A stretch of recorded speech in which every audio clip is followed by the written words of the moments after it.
మునిగిపోతుంది, ఇక వీళ్ళు ఉండరు అని ప్రజలు అనవచ్చు.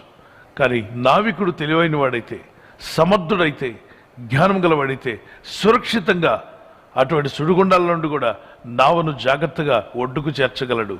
ఈరోజు మమ్మలను మనలందరినీ కూడా, ప్రపంచంలోని దేవుని పిల్లలందరినీ ఒడ్డుకు చేర్చగలిగిన సమర్థుడైన నావికుడు ఈ సార్వత్రిక సంఘాన్ని నడిపిస్తున్నాడు.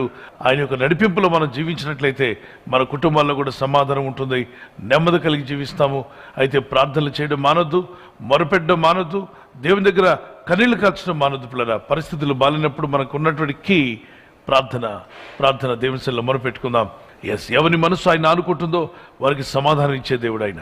ప్రార్థన చేసుకుందాం. ప్రభా, కృప కలిగిన మా తండ్రి, నీ ప్రజలను బాగు చేయవాడు, సమాధానం ఇచ్చేవాడు నాయన.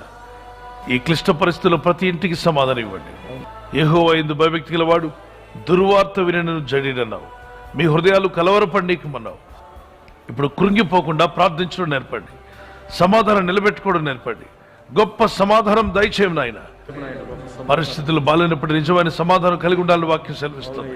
నీ కృపనిచ్చి బలపరిచి, నీ ప్రజల్లో గొప్ప వెలుగును అనుగ్రహించి, మీ నామానికి మహిమ తెచ్చుకోమని, ప్రతి ఇంటికి సమాధానం దయచేయమని, కలవరంతో ఉన్న వారిలో కలవరం తొలగిపోనుగాక.